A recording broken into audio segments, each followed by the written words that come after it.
Hello, everyone, and welcome back to another episode of Magnificence. I'm so glad you've decided to return and join us as we embark on the precipice of this next journey with our party. I'm going to go ahead and have everyone reintroduce themselves since it's been a minute since we've done so. And I forgot to mention in our last episode, but our party did level up. So we will be going into these next sessions at level 5. I'm going to go ahead and go around our little virtual table as usual and have everyone reintroduce themselves, as I said. So let's go ahead and go down the line. I am going to start with our lovely Emma. Hello, everyone. My name is Emma. I am the founder and creative director of TTN, and today I will be playing Kuvos Nemenath, the Triton Wizard, and his adorable little turtle friend named Kari. We don't see enough of Kari. We need 200% more of her in all our sessions, I think. I know, Emma's ADHD brain needs to keep remembering to summon her, because I forget all the time. She's a fantastic little turtle. We love her. Continuing down our line, we have Grace. Hello, I'm Grace, and I will be playing Caradwyn, an elven assassin dealing with some, personal problems like everyone else.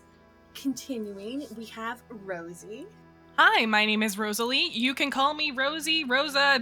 Some more nicknames have been adopted in the time since we started recording Magnificence. I play Sage Xenius, who swears she doesn't have any personal problems, but she's going to make yours into hers. Continuing down our line, we have Jacqueline. Hello, I am Jacqueline. I'm playing Elena Monson, who is a bard and doesn't have any problems. Oh, yeah. I feel like I'm seeing cracks in the facade. It's happening. Next up, we have Andy. Hi, I'm Andy. I play the leather and fur-covered troglodyte known as Olwen Tanner. He doesn't like people, and he most especially doesn't like people who tell other people what to do. Olwen is my role model, like actually in life. I need a bracelet that says what would Olwen do. Finally, last but not least, we have Winter. Hello everyone, I am Mistress Winter, and I have the pleasure of playing Naime as of current, though that may change. Our lovely twins that are intertwined in very mysterious ways. Ooh, mystery, mystery, mystery. That's what this campaign is all about. I'm so glad you've all returned to listen to more. I can't remember if I introduced myself or not. You know who I am. I'm G. Hi there. Nice to meet you. I'm glad you're here. Before we get into it, just as always, call out for Sarsen Games for their Oracle's Vogler source book. As I've said before, this is the source book we use in our game for a lot of our deities and a couple of our players' subclasses. Coming off of that, let's get right into a recap of our last session. Last session, we opened up with quite a bit of tension, entering into a moment of PvP, actually, with Suda drawing a blade against Cinna and Olwen drawing an arrow against Suda, and Kuvos and Sage and other party members trying to throw up spells and other various means to try to stop the two. Quite a lot of decisions were being made in quite a rapid amount of time. Were all of them good or bad? That remains to be seen. In the end, Caradwyn managed to pull a strange red crystal formation out of Cinna's chest, and Cinna quickly beginning to power down, being drained of their strength from the various attacks, but also from the removal of what seems to be a power source of some kind. With Cinna being subdued, and Suda having a strange change, a strange switch that some of the party members have maybe noticed before, but no one has directly called out as of yet. Soon, Cinna was transferred onto a small cart-like wagon and taken back to the inventor's house, Athen Cleary.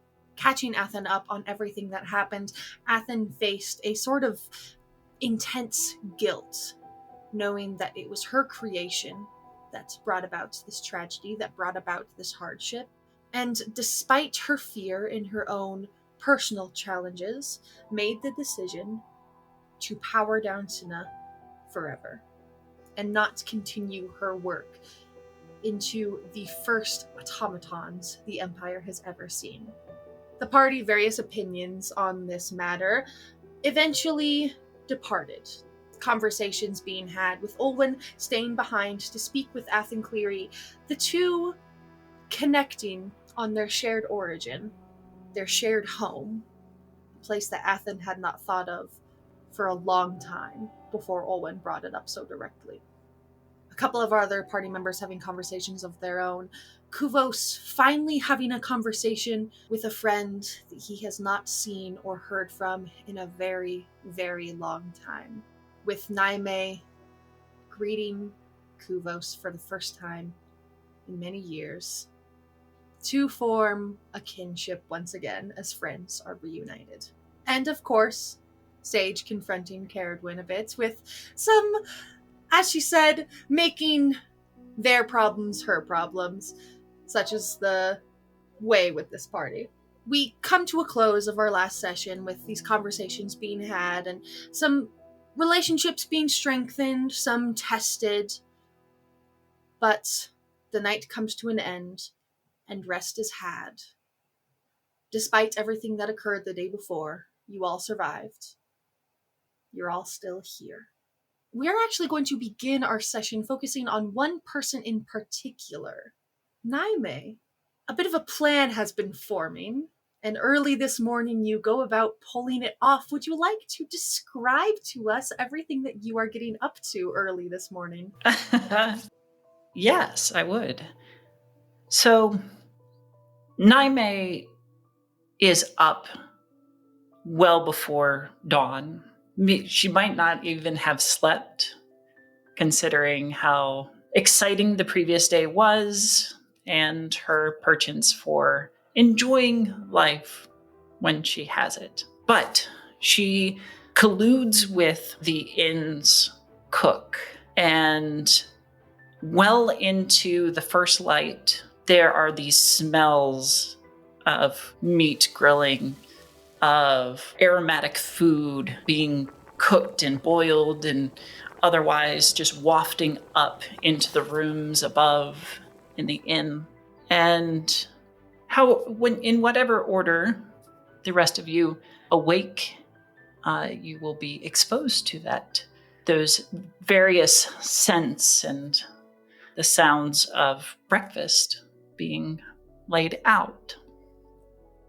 When you venture downstairs, should you wish to join, Suda, or in this case Naime, has set a very precise table. In the center are various foods that she has been helping to cook all day. She politely beckons you to join whenever you get curious enough.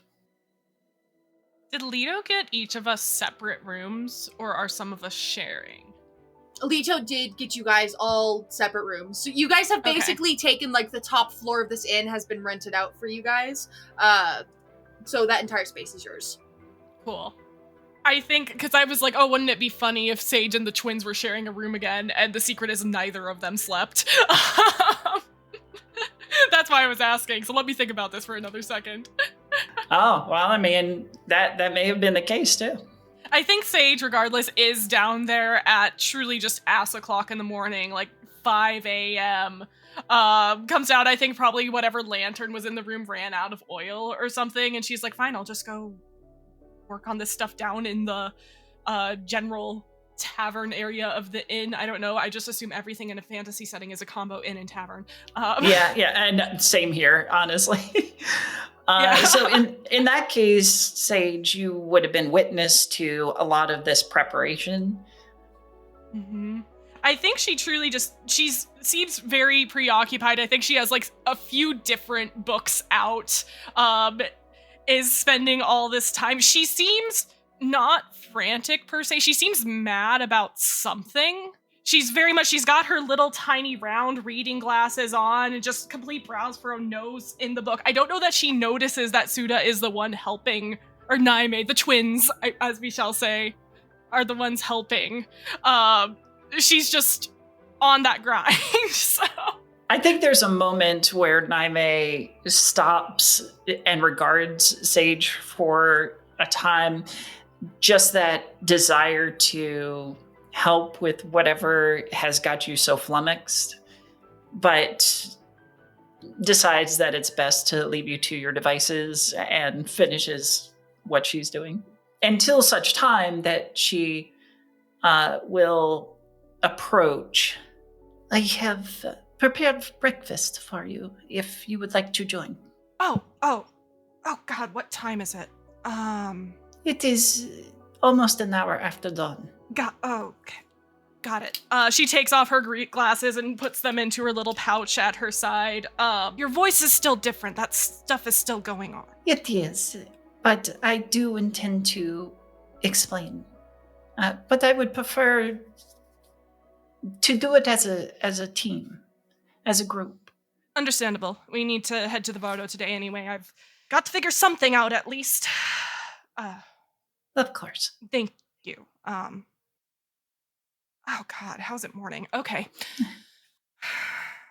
I think Carrie took the rest on the rooftop as is their custom, so would have heard only needing that like 4-hour meditative state. I think would have heard the commotion and smelled the breakfast preparations taking place.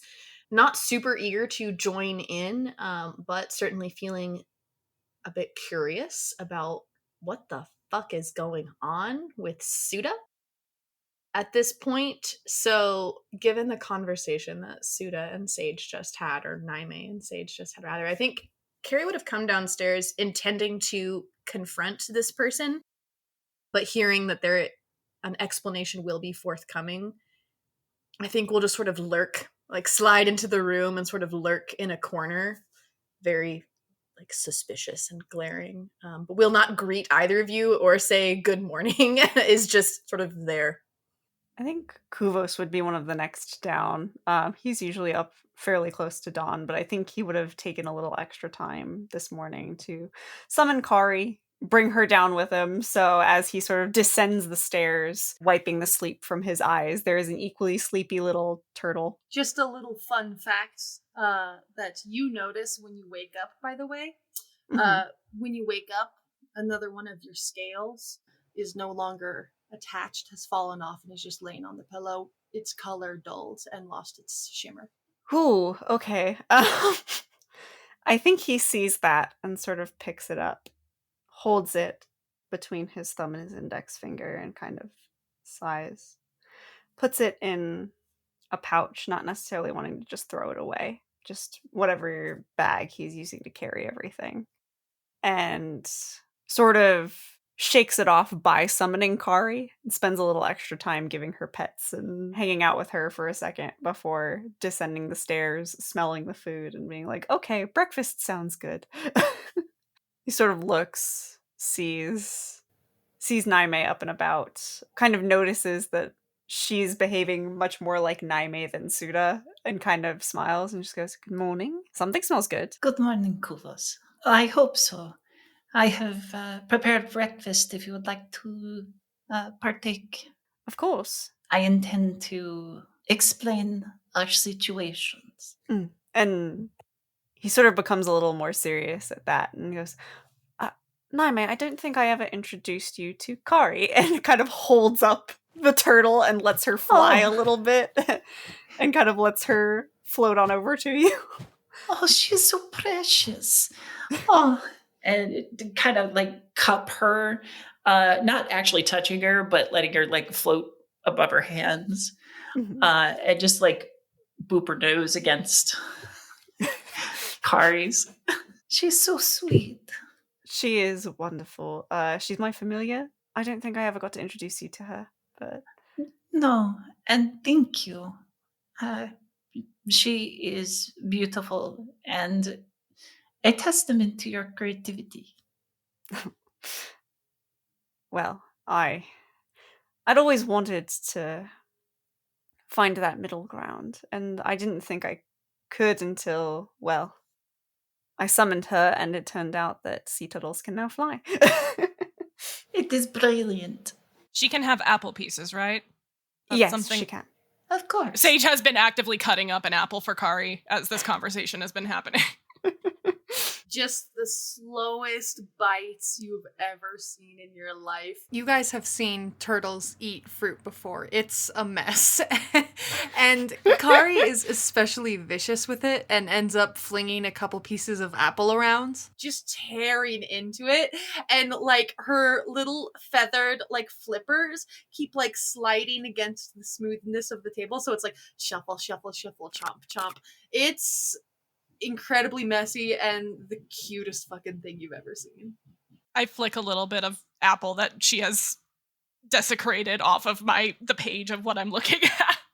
After a little while, and those who've been paying attention would note that usually Elena, like, she gets up and gets moving pretty early, so her coming down this late is not necessarily typical. I would say rather than just coming down the stairs, she descends down the stairs, and she's followed by this ever so slight shimmer of an unseen servant who she must have summoned as she was getting ready, and like everything about her this morning is immaculate. Hair perfect, clothing pressed. She looks like she could walk into the most high of high fashion or high court places. That armor, as it were, is up. And she comes down and looks at the table for a moment, gives Naime a long look, doesn't say anything, takes her seat. You see the pitcher of orange juice float and pours her some orange juice, and then goes to get like one of the more prepared dishes, but she kind of stops it and points at just like a bowl of fruit, like some cherries and things like that, and instead asks for those. So she's at the table, but she's pretty quiet.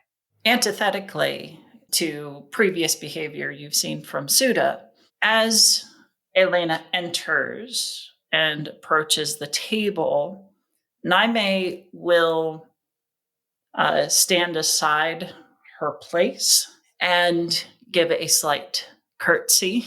Milady Lindaris, it is pleasure.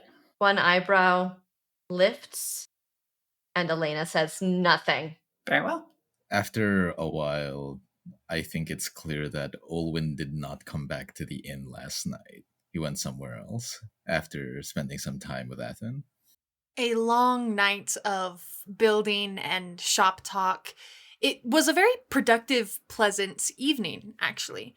Not only working with someone so skilled as Athen, but also just someone, though you've never met her before, someone so familiar, someone from home.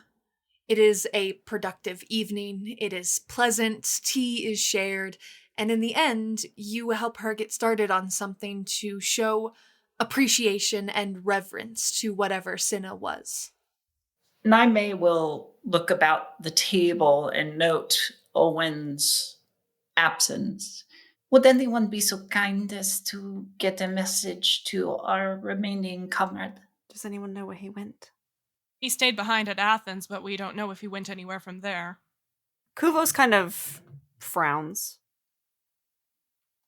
I mean, I don't have any sort of long distance messaging ability. If I knew he was close by, I could message him, but I don't think if he didn't come back to the inn, then I'm going to be able to do so. Elena speaks up for the first time that morning. I can reach out to him. Give me a moment. And I am, for the very first time, going to cast Sending. So first off, how it looks when she casts this spell. She takes a moment, centers herself, closes her eyes, and dips her head. And then as she starts to speak and send the message, her eyes open, but there is suddenly this swirling silvery white, purple, blue combination. Like, it's a little eerie and weird and like almost horror showy. Like there's something going on there. So she closes her eyes, pops them open, starts speaking. Olwen, Are you coming to breakfast? We're waiting on you. You can reply to this message. There's a short pause before Owen replies. No, I don't think I'm going to be coming back for a while. I'm preparing funeral rites for Senna. I will pass that along to the group. Very well. Then please enjoy the breakfast that I have prepared for you. Um, in the meantime, I believe I have some explaining to do.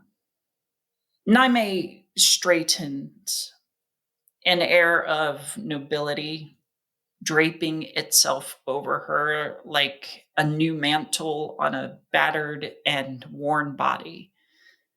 Her golden left eye looks to each person, waiting to confirm your attention before she begins. My name is Nemelowin, and I am Sudetamet's twin sister.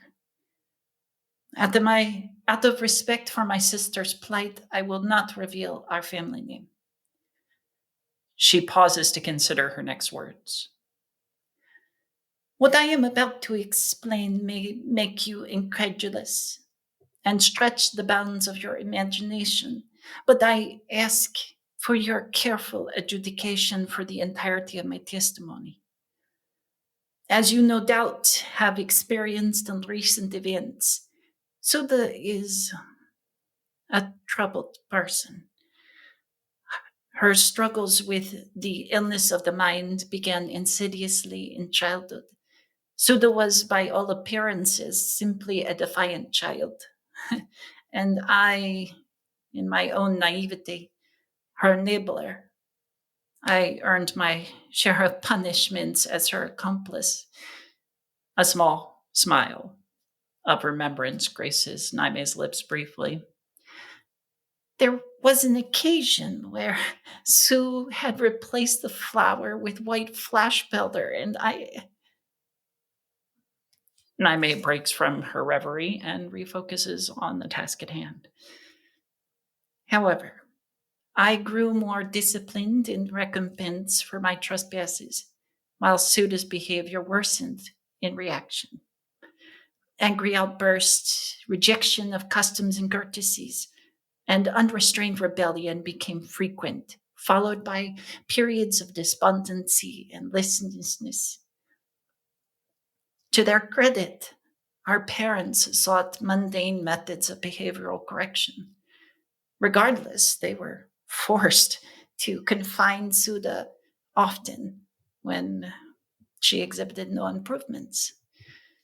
After years of that cycle, mother and father developed an experimental cure of arcane nature, one that required my participation. I suppose I should be grateful that I do not remember the course of the ritual. Its end is evident, however. Naime motions to the body she now inhabits. I awoke, formless, at the edge of Suda's consciousness. Naime takes a steadying breath. I have been trapped ever since. Occasionally, I am able to trade control over this body with my sister, though she fights to maintain her autonomy. Antithetically, Suda seeks a path to my freedom and safety while she denies me the very same. Naime looks to each of you again. Until we find a solution to our predicament, we are inexorably one person. We are not without perks, however. From my intangible cage, I supply Suda with the void-like powers that you have seen her utilize. That power and our loyalty are at your service. This is my vow, which I understand contradicts my sister's most recent actions. However, it is my hope that my humble plea moves you to trust, and that a shared history, she looks to Kuvos, is enough to garner a monicum of support. Sudethameth is a complex person and difficult to love, but she is, at her core, decent and caring. Ultimately, she is my sister, and I will protect her as she protects me. And at the last, Naime falls silent and seems to await your judgment. I think in the silence, Kuvos kind of speaks up and goes, Naima, you always have my support, and you're not on trial here, right? And he's kind of looking around to everyone else, trying to gauge reactions. Having spoken to her last night, he's kind of got a different perspective here, but I think he's kind of realizing in this moment that no one else has the level of understanding that he currently does. I'm just trying to figure out what question to ask first.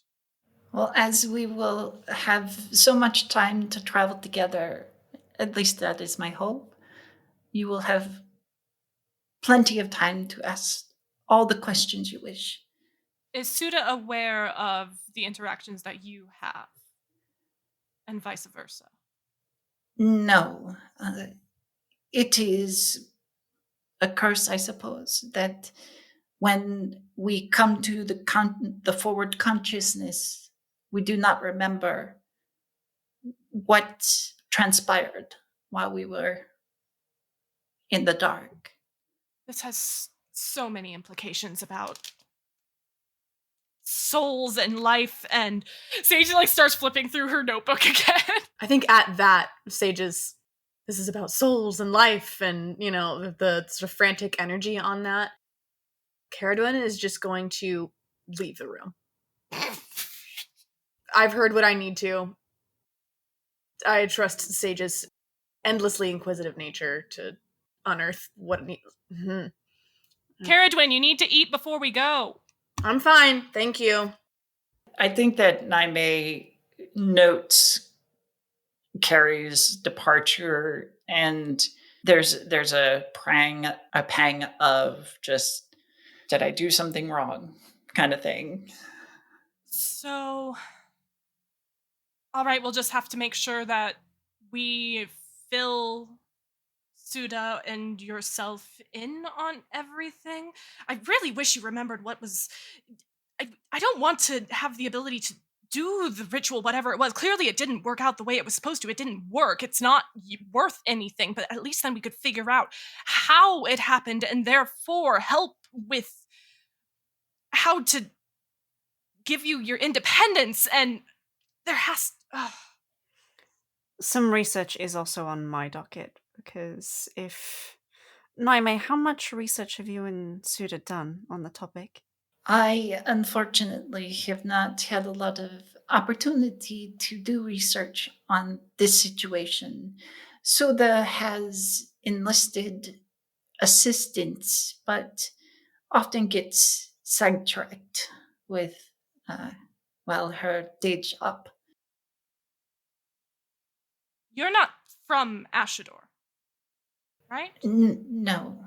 So you must know Kuvos from Wolf's Landing. We went briefly to the academy together. And did you leave before or because of the situation? Because of, I believe I was on break, a time of rest from the academy when when my parents performed the ritual. At an opportune moment, as sort of the conversation falls a little bit, Elena, her finger is kind of circling on that orange juice glass, just kind of making little fidgety circles, and that's been happening for a while, but she stops. Well, I suppose that explains a few things. Naime, it's good to meet you. And if I can be of assistance, please let me know. And then she also gets up and kind of heads out. Naime, when Alina speaks up and your attention is drawn over to her, you noticed her, of course, when she first entered. You kind of had a curtsy, a silent form of greeting. When she speaks up and your attention is drawn back over to her, it's hard to put your finger on. Something about her is ungodly familiar. It's almost hard to look at her at the same time for a second, for the briefest flash of a moment. It looks like the edges of her shadow shimmer and bleed. Just something about Alina Monson is just both off to you and, as I said, just annoyingly similar. But that moment, that feeling passes incredibly quickly. And as Elena is exiting and Naime is examining that fleeting moment or that fleeting feeling, she'll simply respond, "And you, milady." And then plop down next to Kuvos, being just Kuvos, Sage, and Naime now. Just lean forward. So this void magic, do you think it has some sort, is it like similar to wizardry, or do you think it's more similar to like the druidic magic where you're connecting with each other's spirits, or it's just I think it is something other, something not of the natural world, and it is not arcane in nature. I don't know what it is. but it's not from another being, it's you. It's not me. I'm merely a conduit. I'm able to open a channel to the void, if that makes sense. That doesn't conduit to nothing. But there has to be something to channel, something to just going in circles in her own brain. You can see, I think anybody who sees, she's still wearing the same clothes that you saw her in last night.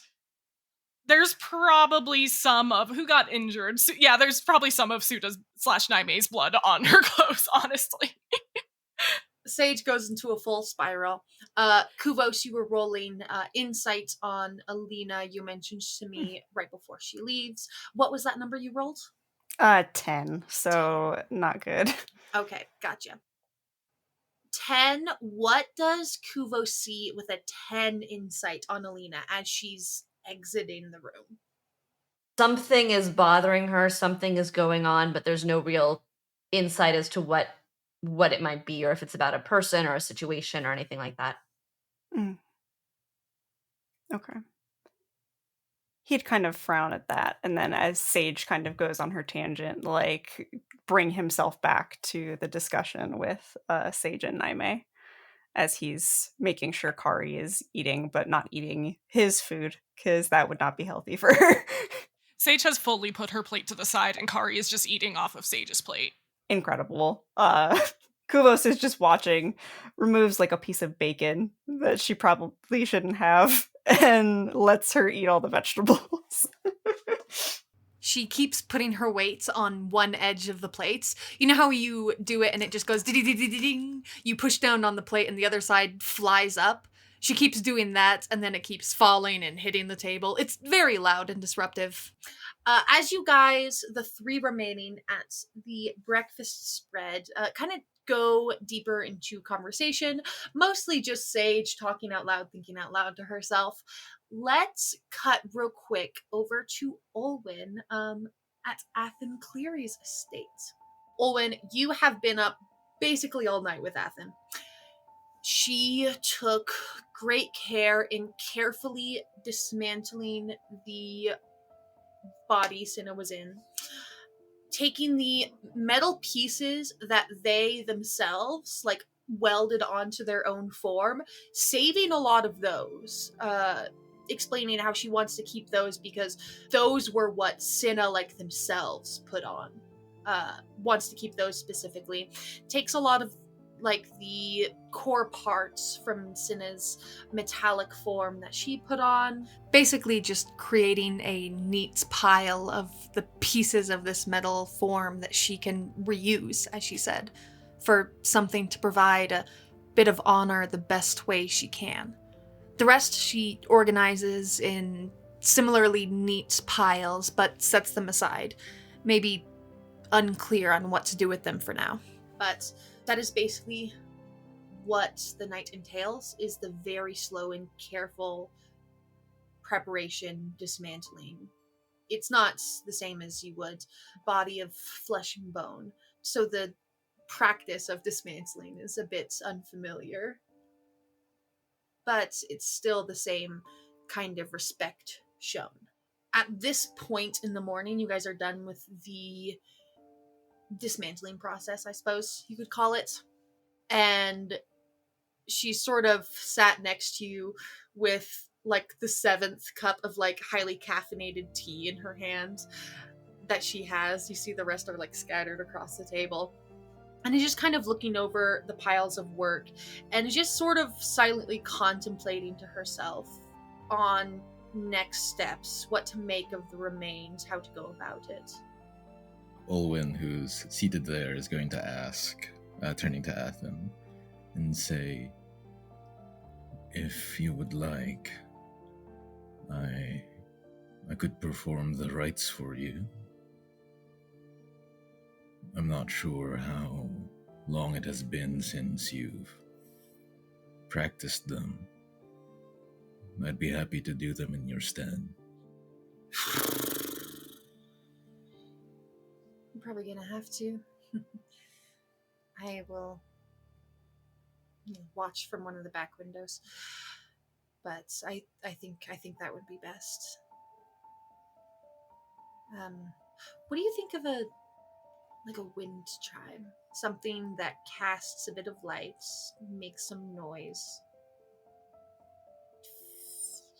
I don't know. I feel like they'd like the fresh air. I think that would be beautiful. All right. We should get to it because I still have that heart mimic to finish for your patron. You all can't really get on the road until that's done, so we should get this done so I can move on to the next thing. She says, but makes no move to get up or continue, just keeps sitting there. The tea kind of starting to grow cold in her hands. She's just holding it. I think that Olwen, seeing that, is going to nod, stand from his seat towards the dismantled parts of Cinna and sort of kneel down there. He looks towards it for a moment, takes his hand, wraps one finger around just a section of his hair, just a finger's width, thinks to himself for a moment, switches and wraps 3 fingers width, taking a longer pause, looking at the dismantled parts. He's going to say, "Now, to the last child of what you were, to one of the many children of Verda, to the firstborn of your kind, I do not know where you stood on your own. You were unaware, scared, fearful. And while I cannot deny that you have made mistakes, I cannot help but wonder if you were given just a few more moments' reprise, that could have been avoided.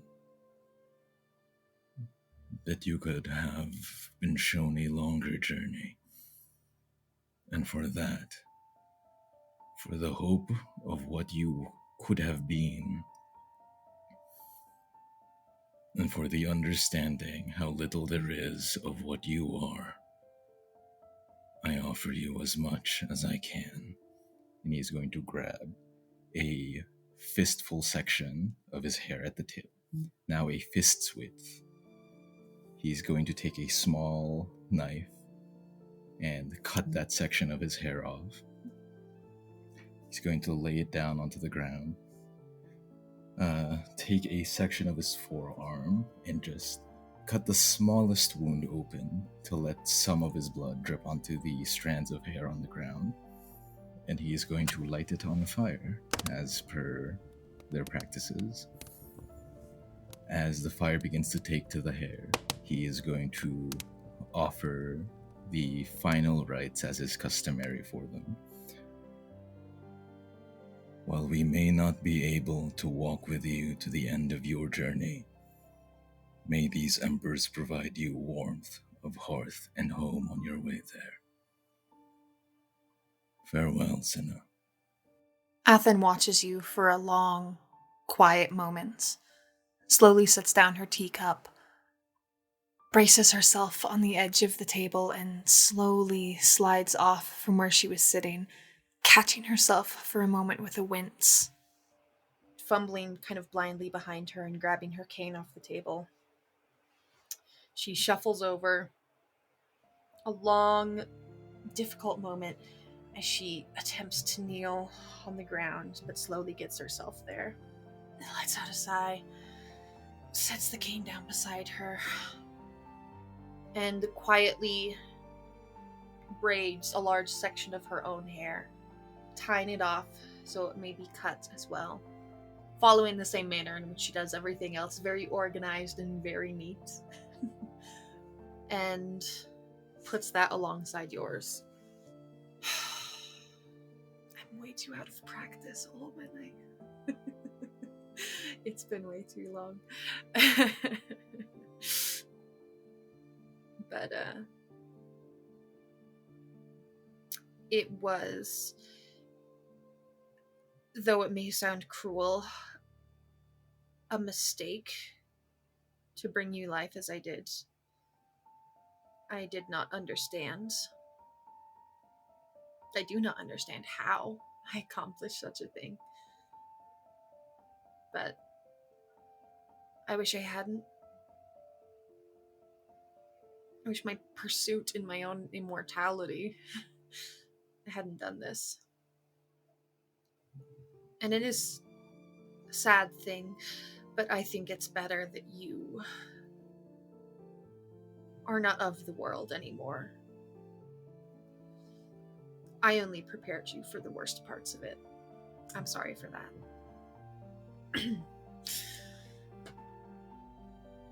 Great. She finishes up and just kind of sits back for a few extra seconds, but kind of winces on her face again, realizing, oh god, ow, my knees, and puts a hand on your shoulder as she pushes herself back up to her feet, realizing, ooh, I am not built to sit on the floor like this, and very quickly gets back to her feet to relieve herself of the ache in her knees. Braces herself on her cane again. Ooh. Well, as lovely company as you are, Olwen Tanner, I think it's time for me to dismiss you. You have work to do, as do I. And with everything that I heard about what happened yesterday, if you're going to be traveling with these people, it seems you may need to go deal with that. Olwen is going to nod. And very carefully. Like, he doesn't there's no force or speed behind it. He's just going to very carefully kind of just, it's not like a full hug towards like Athen. It's just like maybe a hand on their shoulder, one on their back, and just a very gentle like pat like that. As he says, "All right, when we do leave, I promise you, I would like to see you again." Yeah, Yeah, she is kind of returning the hug, but in a much more like awkward, like, Yeah. oh god, I'm not used to people touching me. Yeah, I think both of them. Yeah, it is that like weird hug of two people who don't do It's this. very awkward, like I don't know. Oh god, I don't know where to put my Yeah, hands. neither of them do this at all. It's like, it's like, oh, okay, this is all right. We're gonna go with this.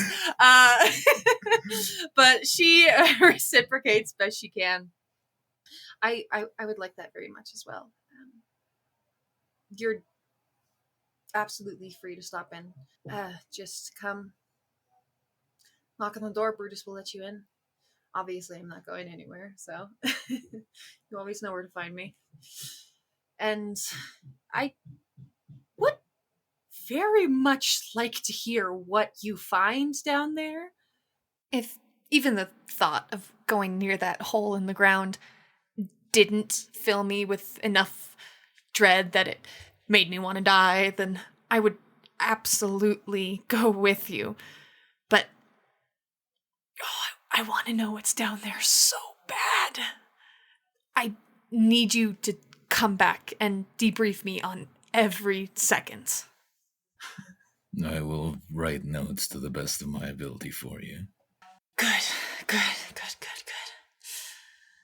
All right. Let's get to it then. Of course. Olwen will head out, bidding Athen adieu and Brutus as well. As he walks away from the manor, he ties his hair again, now noticeably much shorter than it was before, as he walks back to the inn. You reconvene at the inn. You see both Carrie and Alina sitting outside the front door, and you two both see Olwen arrive at the same time. Anything that you all care to discuss anymore this morning, feel free. If not, we will enter our period of downtime, and we'll get to that unless anyone has anything else this morning. I think just as Olwen returns, we've established that Carrie's outside. Alina's probably somewhere nearby. Carrie's just found a fence post, just kind of target practice, throw knives at, sort of mindlessly. And I think as Olwen comes back, it's more just, boy, you are not going to believe the breakfast you missed. Elena's just sitting there plucking her loot, not saying anything. Olwen sort of very carefully walks towards them, sort of thinking to himself, I came from a funeral. Where were all of you? But what he says out loud is something wrong? Suda's not Suda. She has a twin sister. We have the twin sister now. Kuvos knows the sister, so it's not weird. And somehow I think that's the most normal thing that will happen to us right now. What? Pluck different cord. That's nothing. So it sounds like there's nothing else this morning. I know Sage is frothing at the mouth to go back to the Vardo, because for our audience, for those of you who don't remember, our last riddle, it seems, hit a dead end as we needed a certain spell that was not available to the party yet to progress. And now with level 5, we have access to that spell. Sage left that interaction with Caratwin, went to her room, got into bed, immediately got back out of bed and lit the lantern and was like, I need to figure something out today. I need to do something. She was just so frustrated with everything. She had to figure something out, and she did. So I am assuming it is Sage who, as the morning kind of winds down, remains of breakfast are cleaned up.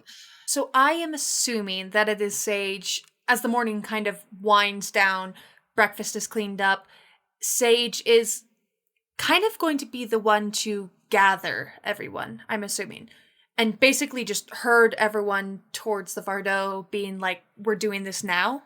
100%. I think she does when everybody's getting up, and she looks at Naime.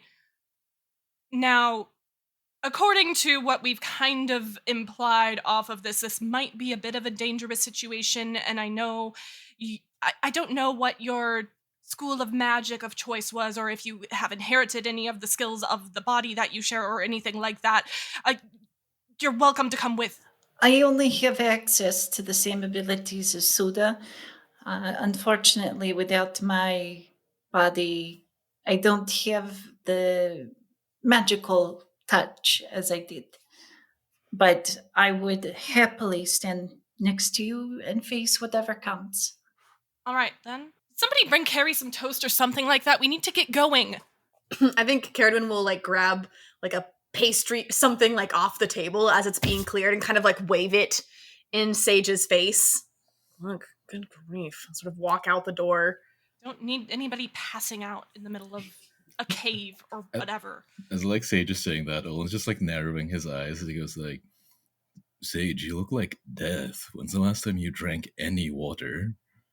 She picks up a glass of water and pointedly takes a drink, not breaking eye contact. It's like her hand like shaking. Yes, absolutely.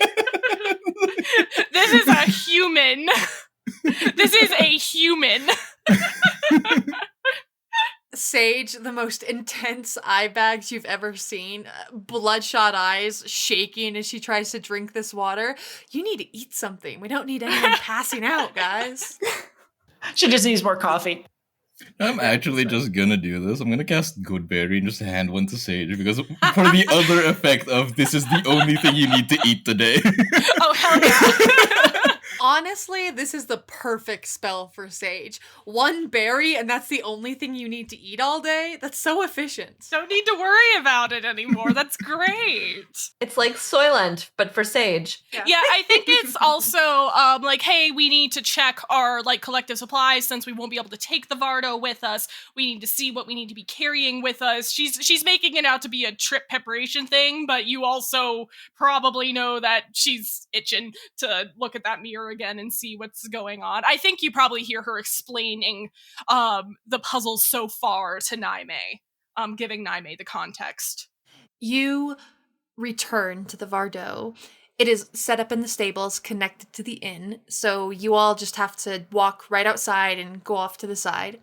Your horses, your beasts of burden, are stabled right next to it, but you are able to easily enter the Vardo, and you see the familiar extra-dimensional space within once again. I'm assuming approaching the mirror straight out, any like preparation, anything you guys are doing before casting the spell on the mirror? Seeing that Kuvos also looks like death, Owen is also going to hand him a berry. He's gonna look at you kind of confused, Olwen, and be like, oh, I ate breakfast, it's fine. Well, no, it's for when either of you inevitably forget to do that again. Oh, thank you. And he'll take the good berry and just put it aside for now. All right. Sage, I'm assuming you're casting the spell. Yes. Assuming that nobody needs to check it for curses or anything. Yeah, unless... No, just Naime is going to prepare to protect Sage if as necessary. Just armor up with mage armor and summon the sword, just in case. When Sage's mage armor expires, she immediately casts it again. I just permanently have a first level slot marked off for that spell. So... Carrie is interested in what happens in a way where she's like, I don't want to pretend, like, I don't want to act too interested, but I am kind of curious about this weird thing because weird things keep happening. And so what is this new weird thing that we now suddenly have to deal with? So she is in her normal place in the Vardo, which is to say the roof, but like looking down through sort of, the skylight or whatever, prepared to take action, but like this seems like some wizard nonsense. That's their problem first. But I'm here in case something happens, and I want to see what happens. Carrie's legs kind of dangling from the ceiling where the skylight is open. Just so casual and cool about their interests. Olwen notches an arrow and points it at the mirror. Amazing. You know the enemy to fight could be metaphorical, right? But it also could not be. From the roof, just ugh. Elena's not good at casting any spells or anything, but she's there. She's watching. She's ready. As you all gather around the mirror, Sage, you take your position at the front of this small group and reach out and cast Dispel Magic on the mirror. Now, before I explain what happens, please describe to us the nature of your spell. So Sage, if the room were dark, you might be able to see that there's this silver sheen that comes over her eyes as she kind of unfocuses them. They go glassy. She kind of tries to first see the structure of this ward that she's trying to break through. When she usually casts like Arcane Lock and uses her Arcane Ward, strengthening them and protecting people, she usually finds the cracks in their defenses and fills them with her power. But in this case, as she's like unfocusing her eyes, trying to see this magic, and she finds the gap in the weave where it's not as tightly woven. Instead of filling it and making it whole, she takes her wand in her fist again, holding it more like a weapon, and kind of stabs it into that spot that she sees. The threads of the ward, though, they hold, and you see she kind of purses her lips. You can just see this bitterness and determination just slip onto her face, or more so, the calm kind of slips off, and she stabs again and again and again before it shatters. And even if you can't see the threads of the magic here, you can feel in your ears just a slight pressure change in the room, even if you couldn't see it happening. All right. You dispel this ward that covers the mirror. And as that pressure shifts within the Bardo, a few seconds of tense silence fall over your party as everyone waits for the next thing to happen. Nothing comes abruptly. Instead, you all notice as the mirror slowly changes. It still has mirror-like qualities. You can still see your reflection, but it becomes slightly transparent. Almost like you're looking at your reflection in a window rather than a mirror now. And you are able to see beyond the mirror, see what that ward was hiding. Laying in a small, dusty alcove, you see very simply what looks to be a brass candle extinguisher with small words engraved down the handle. Is the glass of the mirror still there, or is it an opening now? It almost shimmers. Almost like you could maybe put your hand through it. That is exactly what I was hoping you would say. That's exactly what I was imagining, yes. Absolutely. Knowing that nobody wants her to do it, but she's going to do it anyway, she is going to reach her hand and try and in there. Elena reaches out and puts her hand on your shoulder and goes, maybe my servant should try first? Okay, in that case, I will cast Mage Hand and use that instead. Which is a spell I've had since we reached level 4, but I forgot I had it because I forgot to grab the spell card when we leveled up last time.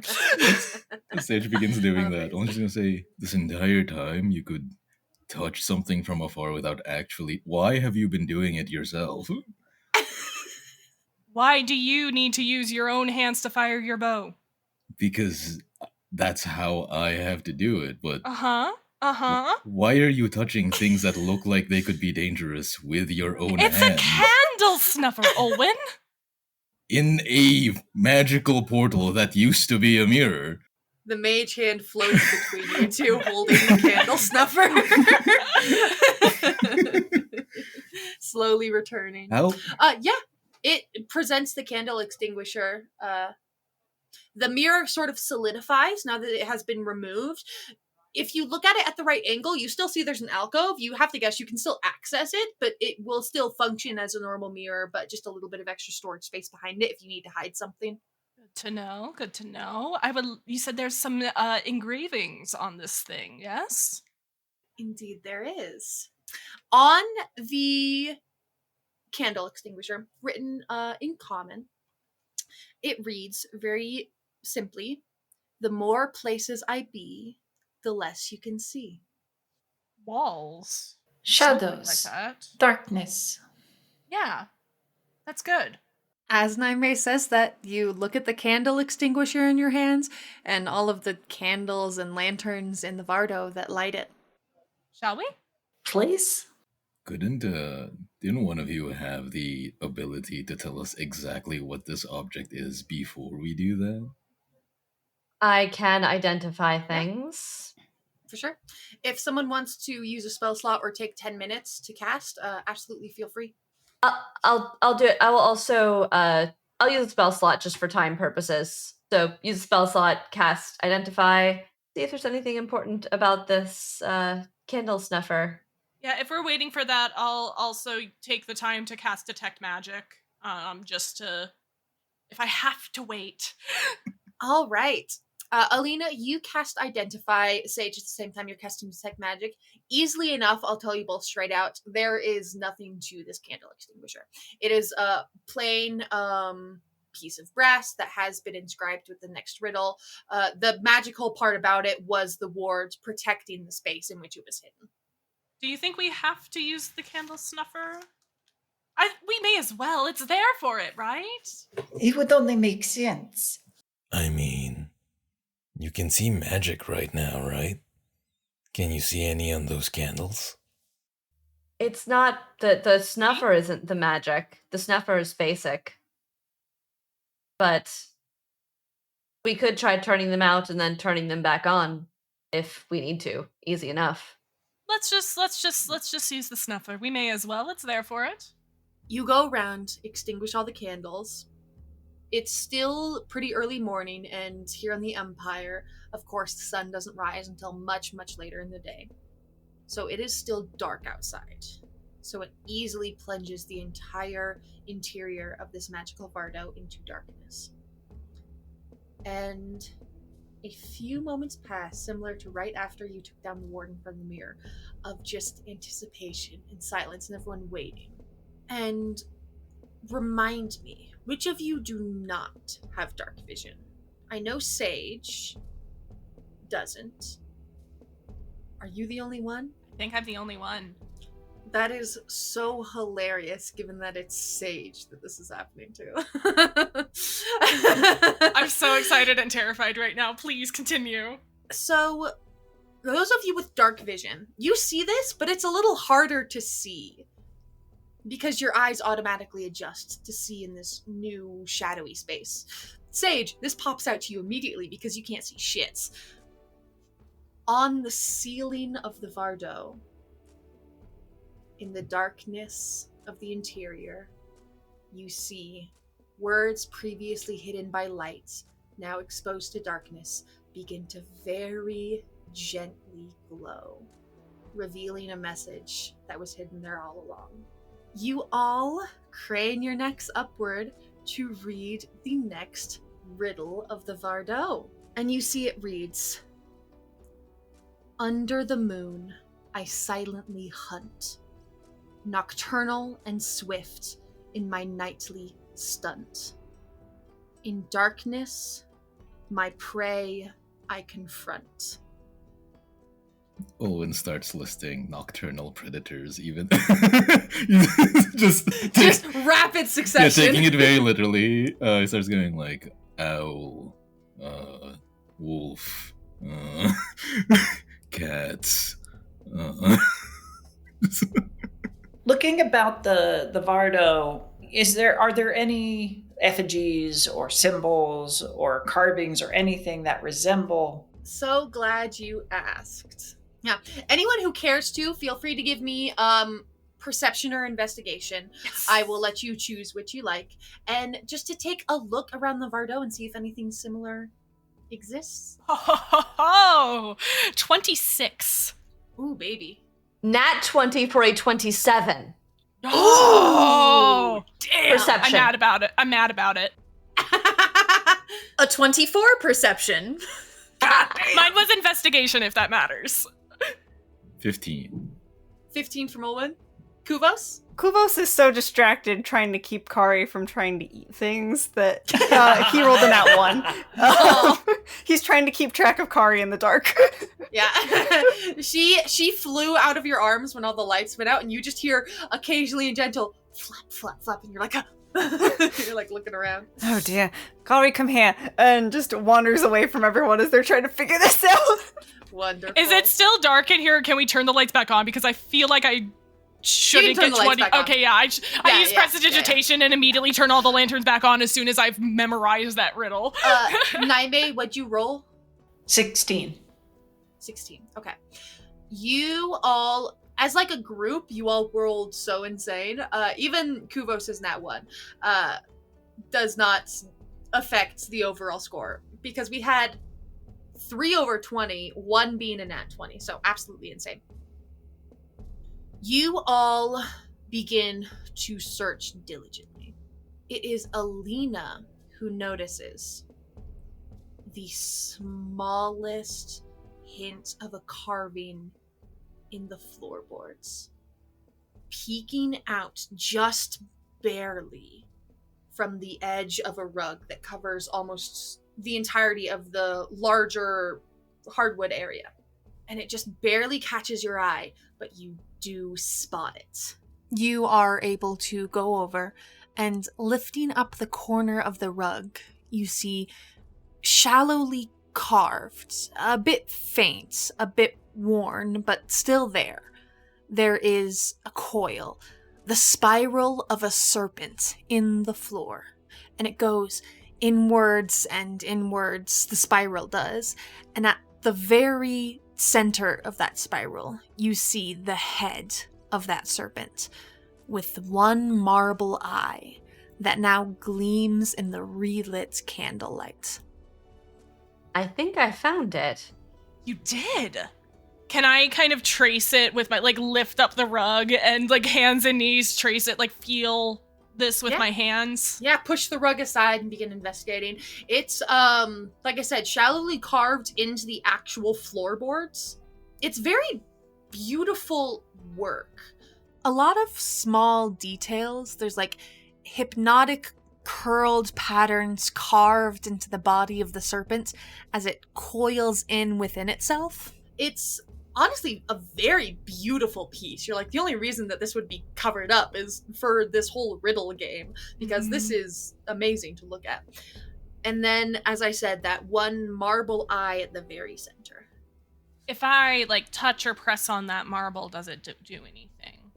She just smiled mischievously. If you hover a finger over it and press down, it does press like a button. Are you pressing? Yes? You're pressing it. Yeah. All right. You press on the marble eye of the serpent, and all of you at the same time, in response to this button being pressed, hear a kerthunk of something mechanical moving within the Vardo as you press on it, and a stretch of silence before you hear more mechanical whirring beneath you. You kind of have to stand and step back really quickly as the marble eye, where the wood is built around it, begins to move back, begins to open up the ground. So you kind of have to quickly step back to allow it space for the wood paneling to move away from the marble eye, as the marble eye, the little pedestal that it's on for the button, sinks down as the floorboards move back. Not creating a giant space, but a small one. A small hole in the ground. And with the light from the candles, you see in this hidden space, at the end of this strange Vardo mystery, very wide, very tall, thick with hundreds of pages, a heavy tome lies within, with a very carefully folded note sitting on top. I'm unfolding that note, G. You take the note, you unfold it, and you read. Teyra and Vanek. If you're reading this, that means, Vanek, you have surpassed everyone's expectations in the hidden magics that you were born with. Know that I am deeply proud of you for making it this far. I absolutely knew you could do it. And I hope that gives you some comfort, because upon discovering this, I don't expect I will be there with you. The tome here is a curiosity. Its origins from a misadventure with a wild hag. A story that I do not have the time to get into. I do hope that you will garner something from its messages. I have little to give you both, my dears. So I hope that this gives you something. Some knowledge of the world in which you live, some knowledge in which the world you must survive, since I will not be there to guide you. Keep it safe. Keep it close. I cannot state its value because I think the number is too high for me to even understand. If you try to sell this to a pawn shop, I'm going to come back from the grave and haunt you. Hold on to it, my children. Keep yourselves safe. Sincerely, Pa. Does Sage read this out loud or to themselves? Up to you. I read it to myself, and I hand it to Alina, who I imagine is hovering because book. Oh, yes. Oh, yes. Yeah. She is waiting only to know that it's a safe thing to pick up before she grabs it. I'm immediately picking up the book and opening it, and I do say out loud, I think that Kel, the story, I think that was their parent. As you remove this tome, like I said, it is it is heavy. It is incredibly well made with intricate metal fittings and perfectly dyed and crafted leather. It is a deep red and bronze, intricately decorated. There's no credit to an author inscribed anywhere on the tome as you kind of turn it over in your hands, but there is a title. You see it reads, The Compendium of Sorrows, Tome 2. Solora Mullen, the Betrayed Prophet. Does any of this ring a bell with my... Not a single one. Alina, anything from you as I... Does the name Solora Mullen or Betrayed Prophet remind me of anything in my previous research? Absolutely nothing. Damn. I will give this to everyone in the party because this is easy to answer. Those of you who are studied, those of you who are unstudied, those of you who have been around the block, every single one of you, not a single word on this tome reminds you of anything. It does not make sense. This is something that none of you have ever heard of. What the implications of that are vary, but you have the tome in front of you. I think with discovering that it's a book that no one seems to have any familiarity with, like there's no flash of recognition in anything, Carrie's just gonna like kind of roll over, laying on the top of the roof, just like throwing a knife up in the air and catching it, like, whatever, this is a wizard problem now, like. Does Alina read the letter out loud to everybody when I hand it to her? I think she might read portions of it, so not the whole thing, but little bits sort of saying who it's from, that sort of thing. Does she read enough of it that the party knows this is for Tara and Vanek? Absolutely. Then I think Olwen is going to say out loud, "Oh, the children from Beggar's Hole. I know partially where they are now. We could get word to them." That wouldn't hurt, but I don't want them to be coming to... We're going to be underground, and I don't want to leave this here, even if it's behind lock, even if it's behind my lock. This shouldn't be left somewhere somebody could take it. So maybe it should wait. I'm being honest, Olwen. This does belong to them, yes, but we're about to go underground for God knows how long, and we can't leave it behind. Well, I understand that, and they are in hiding right now, so we can't exactly ask them to come here. But do we want to get word to them that this is here, that this is something that's out there? It was meant for them and we should, but I also want to read this book. Sage. Yeah?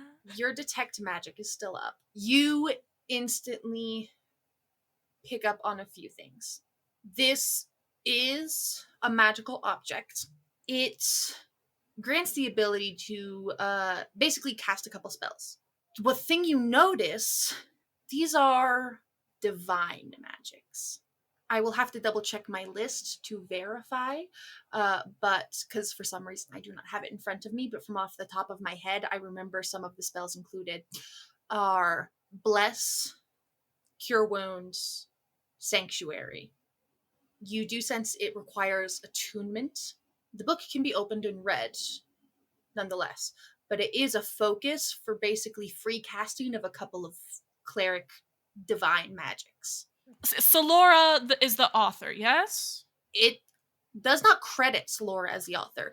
The way that the title is written, it's like the Compendium of Sorrows, Tome 2, like colon Solora Mullen. So you have to guess this is about whoever Solora Got is. it. Is this written from the perspective of somebody who can cast these spells, and it's the traditional way of you connect with the deity and you channel their power? Kind of flipping it open to read the first couple pages to kind of get a sense of the voice of the author. It reads more so like a history book, very much like a history book. There's no narration or personal context for who the author may be. It begins by introducing Solora Mullen was such and such. This is early life, who she was experienced with this sort of thing, she was involved with these people, and so on. And these are just the first couple pages as you get yourself a bit more familiar with the writing. As you're doing this, I will just throw in, because you definitely notice this, every single name, every organization, everything it brings up, you have no clue what any of it is. None of it is familiar. Kuvos. You feel a stirring in your staff. That apparition that no one else can see nor hear is suddenly crouched beside you, his eyes pouring into the tome. He says nothing, but he's staring at it intensely. Kuvos kind of reaches over and, doing his best not to attract attention from anybody else who's watching, just kind of like disguising it as like waving Kari away from whatever she's doing, kind of puts his hand in front of the apparition to like get his attention and just give like a silent look of like, what are you seeing?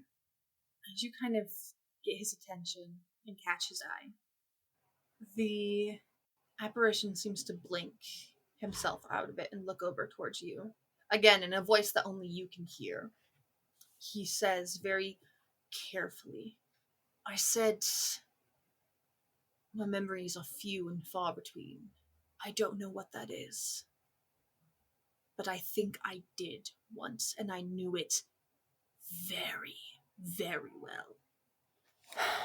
Read that fucking book is what I'm saying. And he kind of dissipates a bit and steps back as he continues to observe, but not be so intrusive. Mm-hmm. And I think sort of as that's said, Kuvos will pipe up sort of as the conversation is going back and forth about returning it to the kids, and he kind of says to Olwen, like, eventually, yes, we do need to get it back to them as it is theirs, but I don't think with the amount of time that it would take for us to travel and come back, it would be an awful thing for us to read it and glean what we need from it before we pass it back. Well, we don't have a safe way to get it to them anyway. I'm not gonna trust steel a bone as far as I could throw them to take this to those kids in a safe way. Absolutely not. I'll get word to them, at least let them know that we have it and we will get it to them as soon as we have a safe way to do that. With all due respect for Vanek, I don't think that he would have been able to figure out how to get to it this quickly, though. Of course not, but... With all due respect to Vanek, he's a pretty smart child. Maybe given him a good amount of time and effort, he could have done it. Plus, certainly, just not in the time that we got it. Well, yes, but also I would hope that 6 full-grown adults would find it faster than a 10-year-old boy. But okay. So Owen's going to say, "All right, well, Vanek's with someone else right now. They couldn't give me any details about who they were. Something about they didn't know their name, their face. Very strange way of saying it. They didn't word it like he was in danger, though. They said he went somewhere else. But I know who's looking after Tara, Ozit, and they had another child with them. Maybe another one of their friends. I could get word to those three at least, at least until Vanek comes back to them. Assuming you guys are delving into this book almost immediately. I've got my reading glasses out now. Yeah. One bit I did forget, this is going to break both Alina and Sage's hearts. But with your identify and detect magic, attunement can only be achieved by a cleric or paladin. I think Sage does immediately try to connect with the text here, feeling that this has a connection to divine magic. This does. It serves. It's a magical telephone. It's a god phone. It lets you reach out and do those things and channel those things. And she immediately tries to make that connection and hits a wall. And she tries not to comment on it outwardly. I think she just purses her lips and keeps flipping pages. As we are sort of wrapping up here, I'm going to give you guys a description of what is in the book. Of course, this is a very large history book, so there are details I'm not going to touch on, but just a very quick overview of what it is. Tome 2 of the Compendium of Sorrows, as you see, touches on one specific person, Solora Mullen, who is referred to as the betrayed prophet. It begins with early life, devolving more into her service in the divine, eventually touching on very specifically her service in an offshoot cult of a deity known as Quol Toldana. Solora was raised as sort of a miracle of this cult, someone destined to be a messiah figure to them.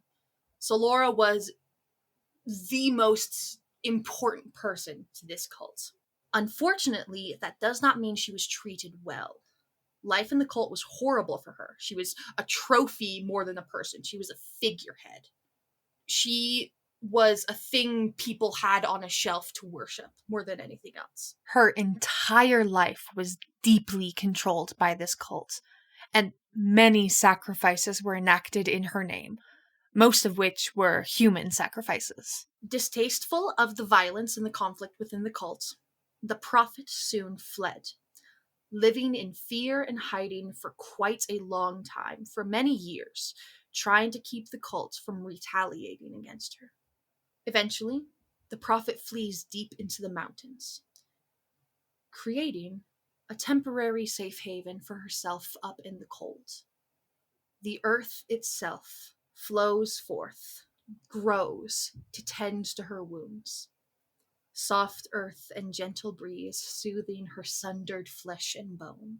The prophet, from this safe haven up in the mountains, took with her a seedling, and as she left her safe haven, she made a promise to use this seedling's potential to end the cult's wicked ways, as it had grown largely in the years since she left it. And its control over the land was violent and brutal and total. The prophet soon found company in someone the book refers to as the Iron Hand, the one who led arcane forces against her people, the one who led armies of arcane users against this cult. The prophet grew to trust the Iron Hand, eventually bearing upon her the seedling to use against her people and end the bloodshed, trusting the Iron Hand with this precious, powerful seedling from the deep winter peaks to use it to end the cult of Quol Toldana. The Iron Hand took the seedling and created upon it a thing of corruption. The prophet's blood watered the earth to make the seedling grow. And as the prophet bled, that blood sank deep within the earth. The sting of that betrayal caused the blood to spill, salted the earth itself. spreading that deadness, that corruption that the Iron Hand put into the seedling throughout the land. The prophet and her divine body was broken, shredded, torn apart to make room for new life within that same form.